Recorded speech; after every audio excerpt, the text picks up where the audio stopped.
to the UIAAA Connection podcast. GoFan and VNN are proud to be the exclusive sponsor of the UIAAA Connection. Now a combined company, GoFan and VNN provide a seamless integration for digital ticketing and athletic websites. Direct your fans to one place for all your athletic events, communications, and tickets to home and away games. Thank you to GoFan and VNN for their exclusive sponsorship of the UIAAA Connection. Welcome back to another edition of the UIAAA Connection. I'm your host, Mark Hutch Hunter. Today we have as our special guest, Al Sersland, Certified Master Athletic Administrator, currently retired, former principal at Circle High School in Kansas. Al, welcome to the podcast. Hey, I'm glad to be here. Looking forward to this. Let's have you begin by sharing with our audience nationally and across the world now, where you grew up, where you went to school, your first job, those types of things. Okay. I grew up on a dairy and hog and beef farm in northeast Iowa, near the town of Decorah. Went to a multi-town high school called South Winneshiek, and it was made up of kids from the farms and communities of Spillville, Kilmer, and Ossian, as well as Festina. Everybody that I went to high school with were 100%ers. You're either 100% Norwegian, 100% German, or 100% Bohemian. In fact, town of Spillville was so Bohemian that when the Catholic Church finally allowed services to be conducted in the vernacular, services there were conducted in Bohemian, not English. So that's kind of, the ethnic area I grew up in. Now, let me just clarify. So which part of Iowa is that? Like northwest, very northeast, northeast, central? the very northeast corner. And we were only about 15 miles to Minnesota and 30 miles to the Mississippi River and Wisconsin. Okay. So about as far northeast. It's up there in kind of hill country. A lot of hardwood forest yet. The Upper Iowa River runs through it, and it's considered one of the top 10 most navigable canoeing rivers in the United States. People come from all over to canoe the Upper Iowa. So who knew? So I didn't want to interrupt. Yeah. Continue. No. And then when I got out of high school, I went to a local college, Luther College. I had grown up in a Lutheran congregation known as Washington Prairie, and it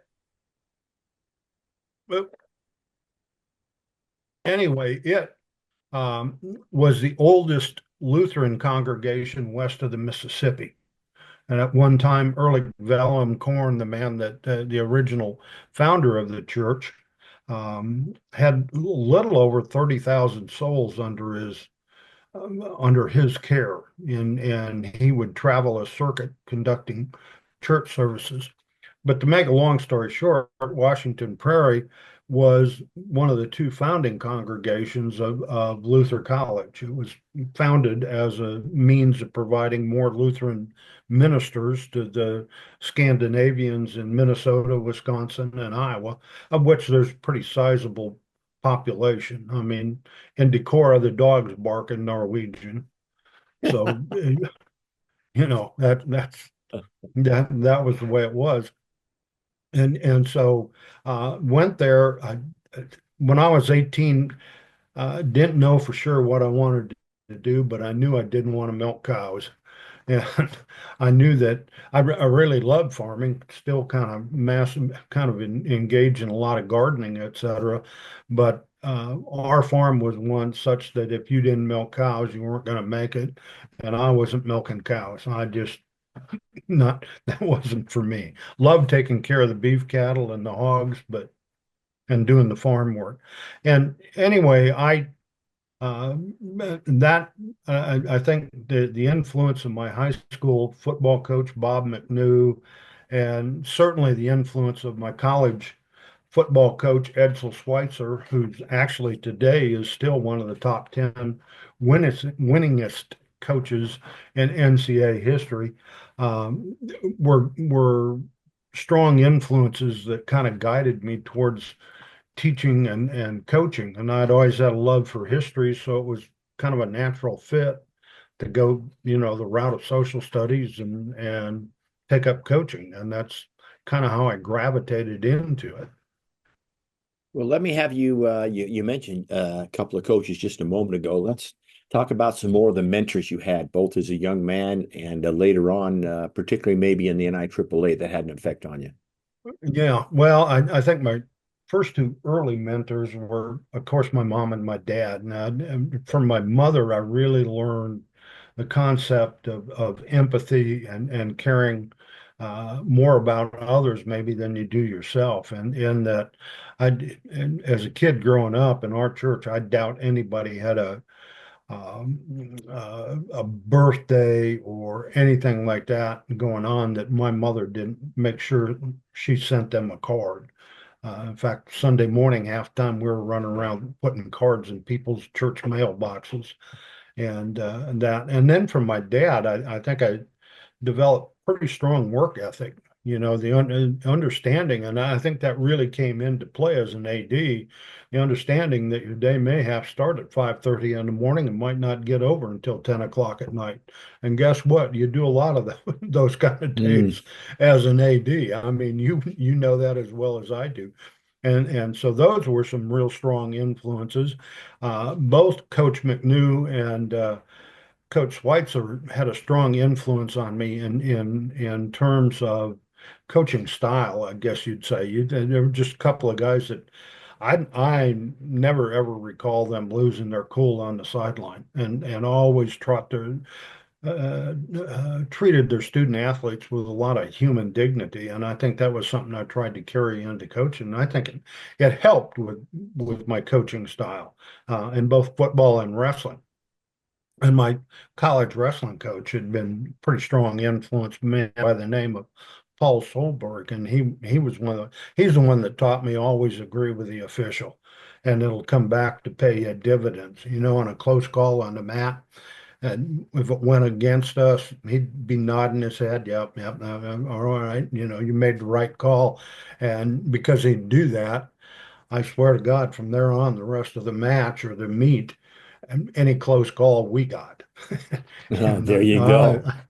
it worked to our advantage. And I think it was simply because of the way he reacted there.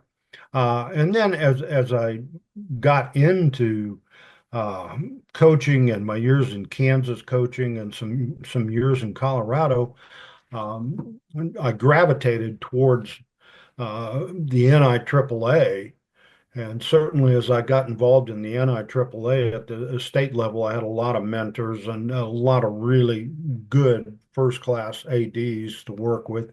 And probably the one that pushed me the most into leadership in our own state organization uh, was a gentleman by the name of Dick Schumacher. Everybody called him Shu.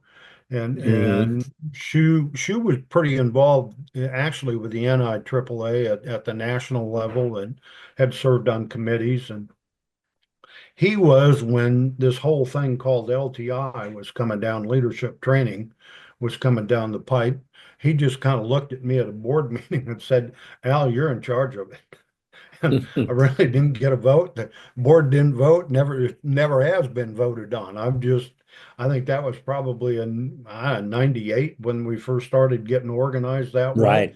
That's when I kind of came on board working with Dick the first year or so. And then Dick said it's after that, it was just kind of quote unquote your baby and taken off. And I've always endorsed it because I think especially as I moved in the administrative ranks from just being the AD to an AD principal of some sort, I recognized the importance of continuing education for my staff, for my people and my coaches, et cetera, et cetera. And this thing made sense. And certainly our early courses, and you know that, Hutch, our Yeah. early classes were all about teaching ADs things that they weren't taught in any other kind of it. I mean, I've got two master's degrees and different ones in administration. And out of those two 36-hour programs, we maybe spent 25 minutes one night on activities and athletics, et cetera, in class. And the worst of it is the cohort, one of the cohorts I was in was 38 people, and 20 of us were going to be secondary administrators, uh, and all going to be in charge of athletics and activities. Some just athletics, some just activities, but the majority of us both. And as a result, we were getting very little training in terms of doing the job that was really going to be the big job for the majority of us. And and that, came down the pipe. Sure, that's I've got so many more questions about that we'll get to. I wanted to get this question before the myriad of other questions that I have. A little bit of a personal question now. What's your biggest failure or disappointment in life, and what did you learn from it? I think the biggest one is the kids you lose. And by that, I mean, in my coaching career, several times I had young men that were playing for us, and I always felt like, and I know I always preached this pretty hard at my coaching staff, was that we've got some people playing football for us that we don't need, but they sure need us. And too often we would have kids on track to graduation. Now, granted, I've always been a believer that D still spells diploma, and Yeah, in most cases we don't make a distinction. And we had them with a D average and or better, and right there, and then boom, the football season got over.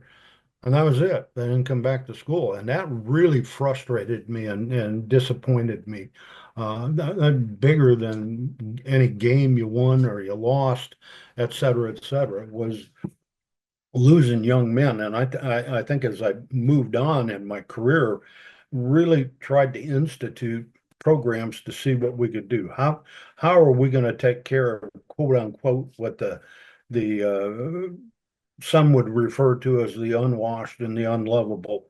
And we've all got them in our schools. I mean, they're there. And a lot of times, yeah, as an administrator, that's that 2 or 3% of kids that we think our school would be 100% better if we got rid of them. That a lot of administrators, I think, will maintain they spend 95% of their time with less than 5% of the kids.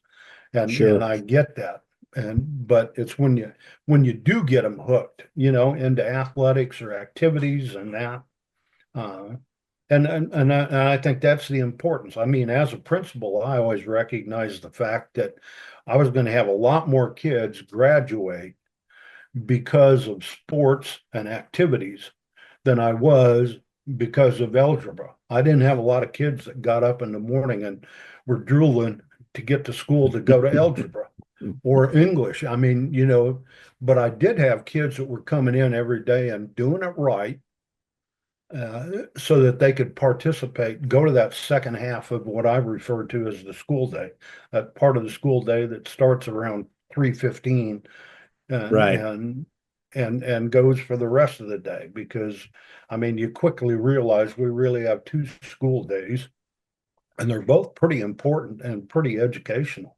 And that's not just athletics. I always felt that way about my activity programs. I had a lot more kids graduate because they stayed eligible and did the right thing so that they could play in their jazz band or be in the marching band than I ever did because they were in love with math. Not that doesn't happen, but it doesn't happen a lot. No, you are exactly right. Let me ask you this question. So I want you to go back. You mentioned Shu a little bit. I want you to talk about how you became a little bit more about how you became involved in the KIF AAA, then on to the NIAAA. And I also want you to touch on the fact that you spent so many years, well, probably as long as I've known you, as the principal. And generally, we get athletic administrators, we get some assistant principals that are also the AD. but we don't get a whole lot of principals that stay involved. Once you get to that, they kind of leave the AD world behind them. So talk about all three of those things. Well, yeah, I mean, my involvement grew, and it grew a lot in the KIAAA because of Art. No, even old Art newcomer, and you knew Art. I think Hmm. everybody nationwide knows Art, and Art was one of the founding fathers of the NIAAA as well as the KIAAA. It all got started at a meeting that was called by some people up in, I think it was Council Bluffs, or Omaha, one of those two towns up there, and got going. And Art was a pretty strong influence on me too. He had more than one or two phone calls from Art in the day, at state level, and I don't know. I think of Dale Downing, and there's so many that were strong influences that I looked up to and kind of wanted to emulate. And then I got going. I got tagged, and I think you and I went to the state coordinators meeting, I think the first time, and I think that might have been 99 or something like that, that we Hmm. went. And I always said the biggest mistake I made was I brought a Palm Pilot with a keyboard, and everybody was totally in awe. And most of the most of the I people remember. in their 40s or 30s right now that might be listening, that listen in on this, probably will have to look up what a Palm Pilot was. But in its day, Absolutely. it was cutting edge to have Yeah. a Palm Pilot. And so and I anyway wound up kind of getting tagged as knowing what I was doing with technology, and kind of went down that road a long time, helping guide some technology things with the NIAAA, as well as the KIAAA. But that kind of led me into it, I guess, more and more. And you asked the question, or hinted at the question, what made me want to stay involved when I became a principal? When literally, I suppose if I'd wanted to, because sometimes I was the AD as well as the principal. Pretty fond memories of doing that. I mean, in that particular school, I was also a substitute bus driver, and and worked in the kitchen more than 1 or 2 days helping serve lunch, and maybe even get it, whenever something was needed, you went and did it. You're the chief cook and bottle washer sometimes. But I wanted to stay with it because in my mind's eye, you're always, as a principal, trying to sell your house of education to get people convinced. And I've always said my math scores and my English scores and my state assessment scores are in the paper one time. They're in the paper one time, but guess what? My football scores and basketball scores and track meet results and baseball and softball, those scores are there constantly. And I could always remember that no matter where you're at, and this is pretty true today, you can divide your patron population into thirds. Now, a third of the people in your community probably got kids involved in the school and going to school. And so they know and understand your school from what the kids are saying, their experiences. Another third of the community will come to your events and contests. And I think you really it's that after school stuff where you're selling your overall school. And I think a lot of principals forget that. The quality of the experience coming to extracurricular activities, concerts, those kinds of things are a selling point for your school. And if that's a lousy experience, you're going to be hard pressed to convince that third of the population that you've got a good school. I mean, you just Mhm. really are, because the first impressions. And that other third of the community, if and when they do find out anything about your school, it's probably coffee shop talk. It's the guys at the local coffee shop in the morning that are talking, and something comes up about the school. And again, I think that's why it's so important to do the best job you can with that 2/3 of the population you have a lot of contact with, because then the message to the other third is much more likely. And to me, athletics and activities in terms of your house of education as a principal, they're the front porch. And just like trying to move real estate, if you can't sell the front porch, you're not going to sell the house. That's just my honest opinion. Hmm. You know, if you and your wife go look for a new house and you spot one and you drive up to it and the front porch looks terrible, you're probably not interested in even seeing the rest of it. You just go on down the road. And so I think that's crucial. I think that's how, and if you lose sight of it, you can get all hung up on academia all you want.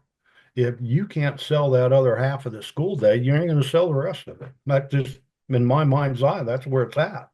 And I would think every principal in the United States wants to have a quality after school program because nothing else sells if that doesn't. And No. and to understand, I always had a deep understanding and appreciation for the hook concept. How do I get kids hooked on doing the right thing from 8 to 3? Well, it's probably because we get them involved with something from 3:15 to 7 o'clock or whatever, you know, and to me that counts. I think a lot of times we forget. Hutch, when you hosted a football game, how many kids did you have involved? I mean, it was way beyond the football team. You had the cheerleaders, you had the drill team, you had the band, you maybe had a group coming down to do the national anthem, and you probably had kids helping out in the concession stand.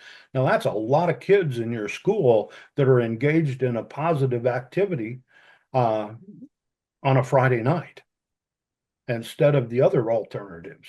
You know, because Franklin was right. An idle mind is the devil's workshop. I mean, there's just too much data out there that of what goes on with kids that's not good from 3 to 6 before mom and dad get home, you know. And I was always of the opinion every high school kid never had a high school kid that wasn't at risk at some point. And I think high school athletics, I know what it used to cost me to run an at-risk program. It was horrendous out of the building budget. And probably for just slightly more, and that might serve 15 or 20 kids. For just slightly more than that out of my building budget, we were running an athletic and activity program that served all the kids that wanted to participate, that we could get in it. And it's a great at-risk program. I mean, kids are Absolutely. involved in overall very positive experiences for the most part when they're involved in not just athletics but even activities. Yeah, that is Probably so if they're, well said. you know, So let me have you go back. It dates both of us. Let me have you go back 25 years to basically when we first got to know each other. And it's the beginning of, so this is when leadership training maybe had 4 or 5 had six courses at classes, the Moses. had six. And so we When became involved. Donnie Bales got a hold of us and come on to the LTC. It was 590 back then. And then, so talk about that and some of the memories well, and where we've yeah, gone. and you and I both wound up getting asked to help for 590 because we knew how to spell PowerPoint and use it. Yeah.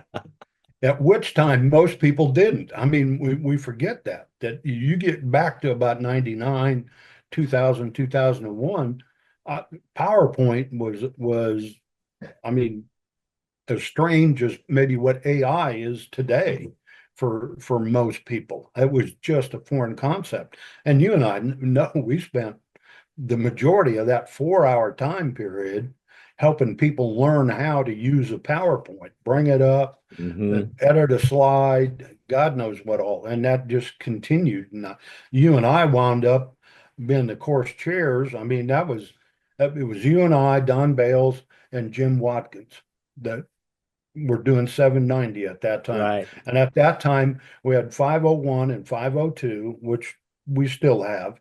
And we had a class called 503, which We don't have any more. Yeah, we do have a 503, but it's not the 503 that But the existed. 503 is down into about It- 3 or 4 courses now. well, yeah, and Yeah, usually in the 700 range, and it was the right. beginning of our character education program, which really has blossomed and bloomed and grown to encompass an awful lot of things. But that was initially on student character and coaches character and sportsmanship, et cetera, et cetera. I remember the class. It was just great, and but it split and began almost immediately. And then we had 504 and 506. Those were the five classes, and 790 you had to take in order to teach any one of those at the state level. So yeah, we we've seen some growth. You and I Right.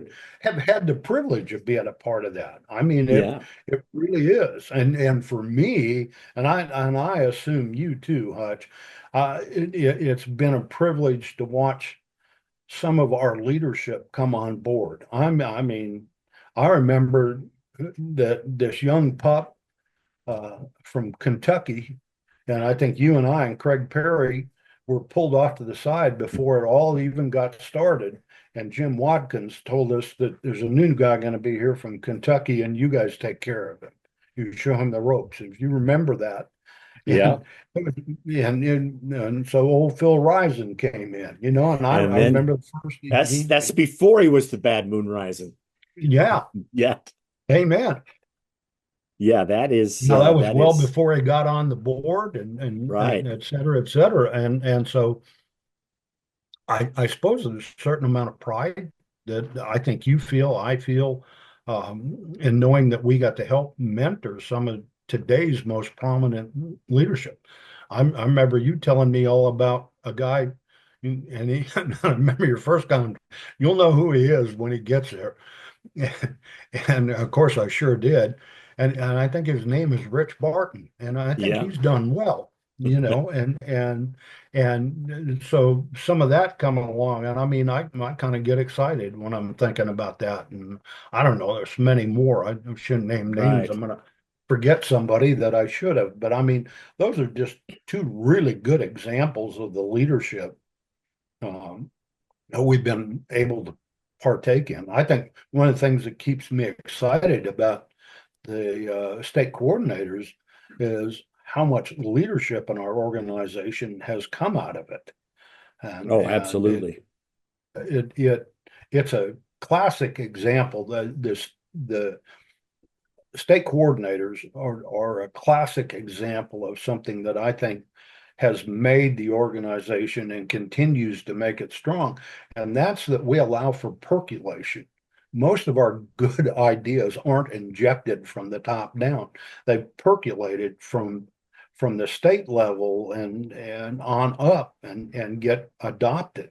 I remember, today, I think one of the things we take a lot of pride in, and every state has got one now, are our scholarship contests, because that's really what it is all about. The scholar athletes, the Hmm. kids doing it right, both from 8 to 3 as well as 3 to 7 on a day-to-day basis. And we had started that in Kansas. I'm going to brag a little bit here, but we were the first state to start that. And how that got started nationally was when Larry Munskard from Nebraska was president. He came to our state conference and saw us awarding that and just thought that was great and took it back to the board. And then that's when the board started to encourage other states to do it, as well as the board decided to do that. And today, I think that's maybe one of the outstanding features of our conference. I love the fact we opened the conference giving those scholarships and having the two winners read or have Hmm. uh, their essay written. And I think, and I don't know, in your state, I think it's a pretty big deal. I know it is in Yeah. mine. Oh, no question. There's no question about it. And talking about the beginnings of something, I want to go back to, I can remember, and I just don't remember the year. I would think it's the mid 2000s, 2004, 5, or 6. And I want to make sure I get this right because it was your idea, but I remember us discussing maybe on a ride to the airport, or I know we discussed it on the phone, but you had bounced off me the concept of accreditation. And of course, the NIAAA was not accredited back then, and this was your baby. So I want to give you some time to talk about that because well, look where we are now, and look how the Federation has copied what we've done. And really, and I'm going to toot your horn. That's all back to you because that was you kept saying, what do you think about this? Can we do it? Can we get the board to buy in? And I was on the board, and when we had the first accreditation visit, but I'm going to turn the time over to you to talk about that. Well, yeah, that kind of you and I and some others at state coordinators meeting had discussed that concept and how I thought. And you asked me once, being a principal, I have always looked at the organization a little bit different. And I've shared it with others, and I've shared this, I think, with you before. And I know I shared it with Bruce. I've always looked at the NIAAA from one level up. What do we look like from the principal's chair? Not the AD's chair, but the principal's chair, and potentially even the central office chair. Well, I knew, and to me, I always said we were organized like a school district gets organized. And and that was because we're a bunch of dumb ADs and didn't know any better. But we knew something that worked and used it. And if you look at our board, it's our board of education, realistically. And our executive director is, in essence, the superintendent of schools. I mean, really functions that way because so much of what we do is of educational value. And the same way with the assistants, and that's the way we're structured there. And how it really, I guess, kind of got going, I think, was the fall of 2009. We were working on the strategic plan. I think it was the third strategic plan. And I was there, and Roy Turner, and Roy and I had some conversations, and Holly was there, and she'd been in on it, and we were doing that. And anyway, I finally worked up the nerve to talk to Bruce about it. And that only happened because Bruce had screwed up. Bruce made a mistake. He had my ride to the airport scheduled for that same time as my plane took off. And it wasn't until Monday morning that I realized that and went down to Bruce and told him about it. He said, "Oh my God, have you got your bag?" And I said, "Yeah." Threw it in the back of his pickup, and we took off to the airport. And during that ride to the airport, I talked to Bruce about it. And there were a few things that I think were falling in place at the time. And I was always pretty big in NCAA accreditation. Had served on a lot of accreditation teams and was a believer in the NCAA model. And long story short, my superintendent at that time was president of the NCAA continuing education, or adult and post-secondary education. And Bruce kind of gave me the go ahead, and I went back and was talking with Jim. And anyway, Jim got me in contact with a couple of people down in Tempe at the national office.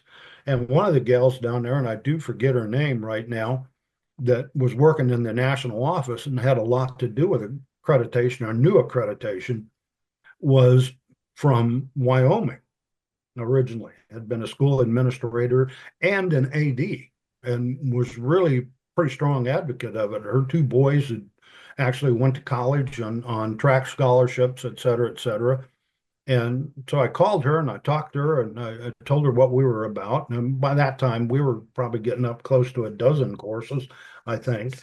And so I gathered up, called Bruce, and had Bruce gathered up copies of every manual he could get his hands on, copies of the IAA, magazine, and we got that off down to Tempe. And they were there. And then I think one of the big sales happened that year at the national conference, which was in Texas at Arlington, at the Gaylord there in Arlington. The same year Jimmy opened up his new showroom, and that was, we were all running over there to have a look at it. But anyway, long story short, I had some pretty good conversations with John, Dr. John Olson. And when I first mentioned it to him, the doctor kind of looked at me, I think he was kind of wondering what kind of nasty potato water I'd been drinking, because there's no way that we could do it. And about 24 hours later, I got a phone call from him and wanted to meet me downstairs. And we talked for a couple of hours, and John was on board when we left. And I still think probably is making it all happen. Dr. John really deserves a lot of credit. He was really instrumental in putting some of the additional initial documents, and then Bruce and others there in the office. And I mean, some of us were involved, and I can remember trying to proof it and took it to my superintendent and had him proof the initial one. And then we got the initial one, and we went from there. And to me, accreditation, we're in an educational business. What's the greatest validation you have that you're doing it right? You're accredited. I mean, you wouldn't spend a nickel sending one of your kids to a non-accredited college or university. You wouldn't want them to go to a non-accredited school. I think that's been one of the struggles. I know we've had that here in Kansas at the state level. How do we deal with kids going to homeschool programs that aren't accredited? Is that Right.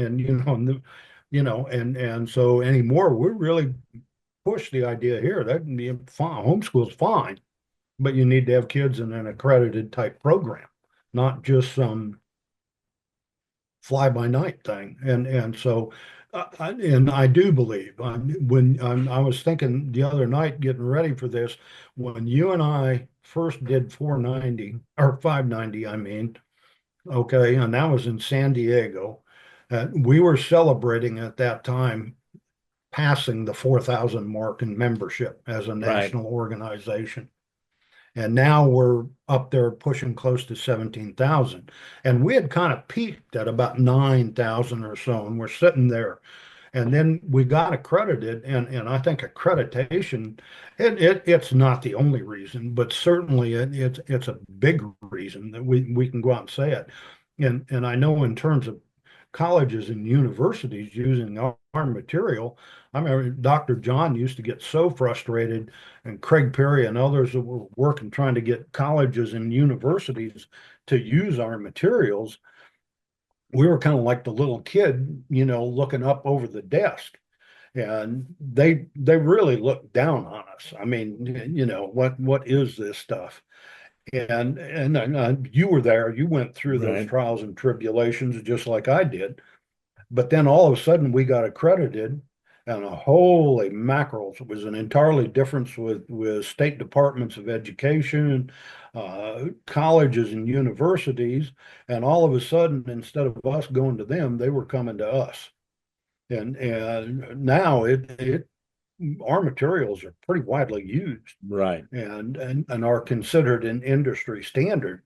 And I remember that the initial accreditation visit, we were going, well, what's the academic basis for these manuals and this? And we said there isn't any. This is all based on practical experience and hard work. And I can Right. remember opening up one of them, and Dr. John was one of the authors, and Perry, and I think you'd been an editor, and and I don't know, Bruce, and there are a lot of people that had their hands in the development of that manual. And we said, this manual was developed and put together by a group of individuals who combined had a little over 300 years worth of experience in the field of being an AD. And they were going, well, who sets the industry standard? And we just simply said the NIAAA, because Absolutely. we are the industry standard. So, I Absolutely. mean, And thank you so much for sharing that. I don't think a lot of people, I think most people didn't understand where that came from. As I said before, I remember being on the board in 2011, no, 10 maybe, in Orlando when we had the visit. And my hat's off to you and to everyone else that worked. But as people may not know, you were the first accreditation chair. We had an accreditation committee, a standing committee, and You weren't it for like 1 or 2 years. It was like 6 or 7, as I Yeah, remember. So hats off to yeah, you well, because that yeah, is a big job. I was on the accreditation committee from, in essence, 2010. Served with some good people, Jerry Durgan, and then I stayed on it until I think 2021, 22, something like And that. then And Holly's in Holly's charge now. running it Yeah, now, perfect. and we've got a good, and of course we up for another accreditation visit in in Florida this year in Right. 2025. Well, Absolutely. So so let's great job on that once again. Thank you for that. Share your observations about the recent conference in Austin, the second biggest that the NIAAA is oh running. yeah, I I thought just like always they have a tendency to get bigger and better. I think there's some really quality stuff there. Even if you don't take an LTI class, if you went to all the workshops, you look at the myriad of workshop. Mm, I'm looking forward to this winter when the video or you know what I mean, everything gets posted, be able to go back and listen to some of the workshops I wasn't able to attend for a variety of reasons. And you know, and we're back now to what we had 5 LTI sessions. I mean, people could have went down there and taken 5 LTI classes, and the opportunity was there if you wanted to, et cetera, et cetera. In fact, I always think that's what makes our conference so unique. I mean, I went to some principals conferences in my day, and I've always, you know, if you go to a yeah. principals conference, nothing happens before 10 o'clock in the morning and nothing happens after 2 o'clock in the afternoon. Yeah. You know what I mean? That's just the way it is. And they think that's a long day.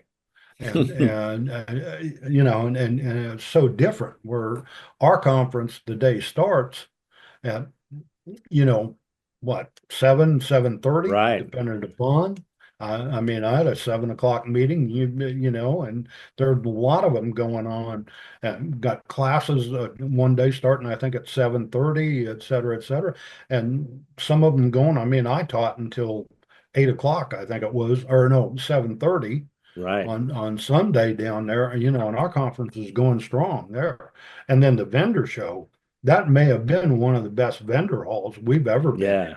in terms of the Absolutely. ability to spread out and host people. And I think to go there and it just the excitement, the meeting, the networking and the networking opportunities. I mean, I applaud um, you know, the various networking opportunities that we have organized over the years, you know, and I mean that my hat's off to Ed Lockwood. He was one of the first to bring that Yeah. up and say, what if maybe we could? And I mean, first year we had one, and now we've got 3 different times that we're doing that with, but a Right. myriad of different things you can do. I 7 or 8 mean, discussions in each. so, Absolutely. yeah, and each time slot. So there's something for everybody. And I've really appreciated how we have embraced the idea that maybe we need to do some special things for our female membership in terms of Sure. some special times for them and separate times because it is unique. I can't imagine what it must be like um, for a female AD that has a family. Man, there's so much juggling that's got to go on there, in my opinion, that my hat is always off to those. That is that is well said. Let's finish up with a couple of questions, Al. The first one being, I need 2 suggestions from Al for a brand new AD, and they need to follow Al's suggestions to be a success. What would your two Okay, suggestions be? first suggestion would be never forget the 5 Ps. Okay, Hmm. proper planning prevents poor performance. That's my first. That you'll never overplan anything that you're hosting or doing. You know, And you you'll be glad to know that that's still in the 790 presentation. We've added six yeah, and unofficially I a know that. seventh. There you go. Yeah, yeah. But I mean that to me is so important, and I think a lot of young ADs just think it's going to happen. You know what I mean? Oh Right. yeah, well, I unlock the doors and people come in and we have a game. And most people don't understand that. The other piece of advice that I would give a first year AD is don't assume that you have the answers to everything because most likely you don't even know the questions. And you're not going to find that out until you've been riding that horse for a while. And you better assume you don't know it all because really you probably don't know much. Yeah, that is so well said. Thank you for those suggestions. We'll finish with this, Al. What question should I have asked you that I failed to ask you? I'll tell you, and I kind of mentioned it. I am always fascinated, and you and I, the first year we taught 590, or today is what I want to call it 790 Right. in San Diego. There was a guy there that was just the beginning of computerized scheduling and AD programs. I mean, they were in their Right. infancy. If you had one, it was on a coaster disk. You know what I mean? That you put in Hmm. your computer. The original hard drive type disk. If anybody's got one in their house today, they're probably using it as a coaster, and that's what they look like. But anyway, Yeah. went down, and the night I've been talking to them, and all of them were notorious.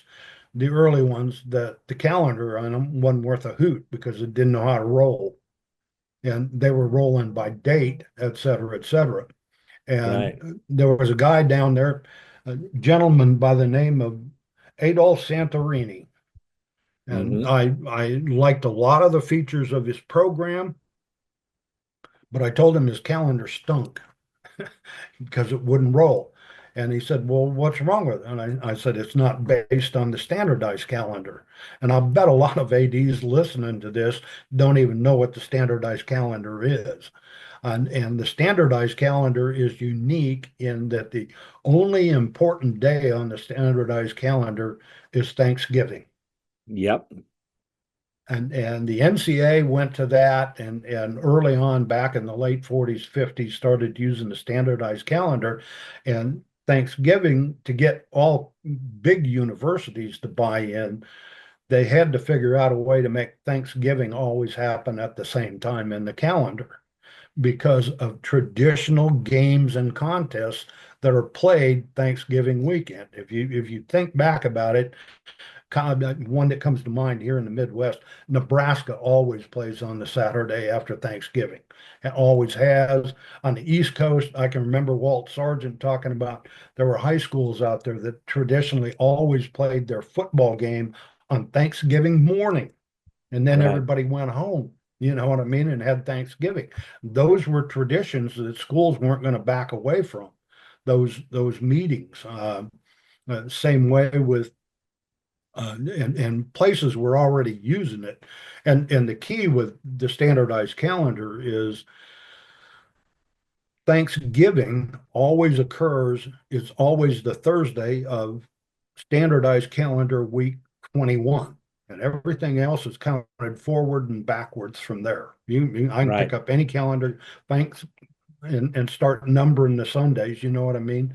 SCW, whatever, one. And that's why, like this year, everything was really, really late. But if you look at Thanksgiving, it was as late as it can possibly be Right. in November. I mean, it was a very late Thanksgiving because Thanksgiving's always the fourth Thursday in November. And that's why everything was, the way it is. But if you go look at the NFHS calendar, you'll notice that this summer there was a 0 week. There was an unnumbered week. And if you look at the NCA and NFHS during that week this summer, there were no cheerleading conferences. There was nothing going Right. on. It's 0 week. It's a dead week. But that only occurs about once every what, 6 or 7 years, Hutch? Something Right. like And that, I that's, well, think. you're so right on that because, and I know in Utah, and I'm sure it's the same in Kansas and everywhere, the fall season obviously culminates with the football championship. And in Utah, it's always the Friday before Thanksgiving.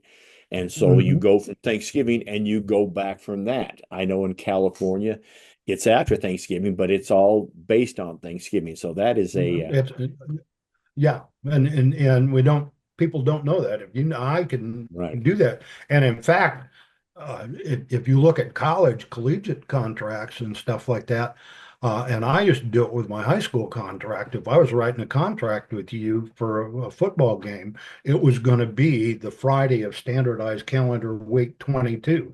I didn't care if I Right. put a date in there. I assumed you knew where to go because we'll never not roll our calendar correctly if we go with a standardized calendar.